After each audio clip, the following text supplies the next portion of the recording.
বসন্ত এসে গেছে। অনুপম রায়ের এই অমর কীর্তি রাখা গান আমাদের মনে করিয়ে দেয় ইউরোপীয় ফুটবল সিজন শুরু হতে যাচ্ছে।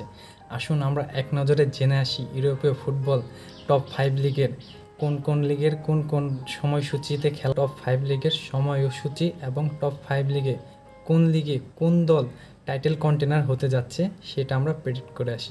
ইংল্যান্ড প্রিমিয়ার লিগ 16 আগস্ট রাত 1টায় লিভারপুল ভার্সেস বোরেনমাউথের খেলা দিয়ে শুরু হতে যাচ্ছে ইংল্যান্ড প্রিমিয়ার লিগ।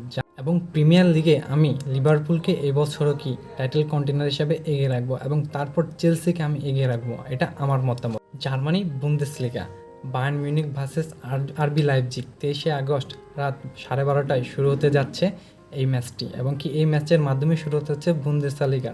এবং কি আমি বুন্দেসলিগায় কি বরাবরই আমি বায়ার্ন মিউনিখকে আগিয়ে রাখবো, কারণ বায়ার্ন মিউনিখ এবারও টাইটেল কন্টেনারের জন্য এগিয়ে থাকবে। স্প্যানিশ লা লিগা 15 আগস্ট রাত 11টায় জিরোনা ভার্সেস রায়ো ভ্যালকানোর ম্যাচ দিয়ে শুরু হতে যাচ্ছে স্প্যানিশ লা লিগার এই বছরের সিজনের আসর।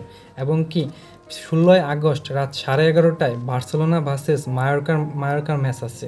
এবং 20 আগস্ট রাত 1টায় রিয়াল মাদ্রিদ ভার্সেস ওসাসুনার ম্যাচ আছে। লা লিগায় আমি গতবারের মতো এবারও বার্সেলোনাকেই টাইটেল কন্টেন্ডার হিসাবে এগিয়ে রাখবো। রিয়াল মাদ্রিদেরও চান্স আছে, কিন্তু বার্সেলোনা এবার যে টিম বানিয়েছে আমার মনে হয় রিয়াল মাদ্রিদ পাত্তা পাবে হান্সি ফ্লিকের আন্ডারে যে বার্সেলোনা আছে তার।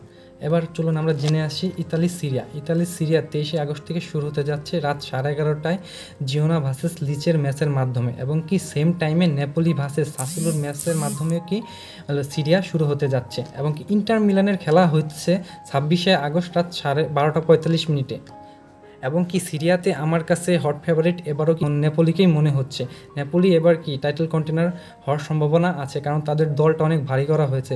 ইন্টার মিলান অতটা আশাবাদী না, আমি নেপোলিকেই টাইটেল কন্টেনার হিসাবে আগিয়ে রাখবো। তারপর আসতেছে ফ্রান্স লিগ ওয়ানও শুরু হতে যাচ্ছে 18 আগস্ট পিএসজি ভার্সেস নান্তেসের ম্যাচ দিয়ে, যা রাত 12:45 শুরু হতে যাচ্ছে। এবং কি আমরা জানি বরাবরই ফ্রান্স লিগ ওয়ানে আমরা কি পিএসজিকেই এগিয়ে রাখতে পারি, কারণ পিএসজি লাস্ট 12-15 বছর যাবত ধরে একই ধারাবাহিকতায় তারা কি এগিয়ে যাচ্ছে। এবং কি আপনারা যারা পিএসজির কথা শুনেছেন, পিএসজি লাস্ট নাইটে টটেনহাম হটস্পরের সাথে তাদের কি ইউএফা সুপার লিগের ফাইনাল খেলা ছিল, যেখানে তারা 2 গোলে পিছিয়ে পড়েও পরবর্তীতে লুই এনরিকে তার সুপার সাব এর মাধ্যমে এই ম্যাচটিকে বের করে এনেছে। এবং কি পেনাল্টি শুট আউটে তাদের যে নতুন গোলকিপার জিয়ানলুইস ডোনারুমাকে বাদ দিয়ে লিল ওয়েস থেকে তাকে নিয়ে আসা হয়েছে, সে কালকে তার কেলমা দেখিয়ে দিয়েছে। এবং কি তার এই কেলমার মাধ্যমে পেনাল্টি শুট আউটে পিএসজি তাদের কাঙ্ক্ষিত সেই ইউএফা সুপার লিগ শিরোপাটি জিতে গিয়েছে। সো ধন্যবাদ সবাইকে। আমরা সামনে কালকে থেকেই শুরু হতে যাচ্ছে আমাদের ইউরোপীয় সিজনগুলো এবং কি টপ টুর্নামেন্টগুলো ফুটবলের।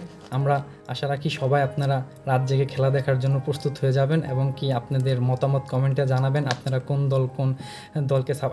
কোন দলকে সাপোর্ট করছেন, এবং কি আপনাদের মতে কে এই 5 ইউরোপিয়ান কম্পিটিশনে সেরা এবং কি টাইটেল কন্টেনার হতে পারে। আপনাদের মতামত দয়া করে কমেন্টে জানাবেন। ধন্যবাদ সবাইকে। লাইক ও সাবস্ক্রাইব দিয়ে পাশে থাকবেন, তাহলে আমি আরও আগ্রহ পাবো। এবং কি সামনে সিজন শুরু হতে যাচ্ছে, আমি আপনাদের নিয়মিত আপডেট দিতে থাকবো, আপনারা আমার পাশে থাকবেন। ধন্যবাদ সবাইকে।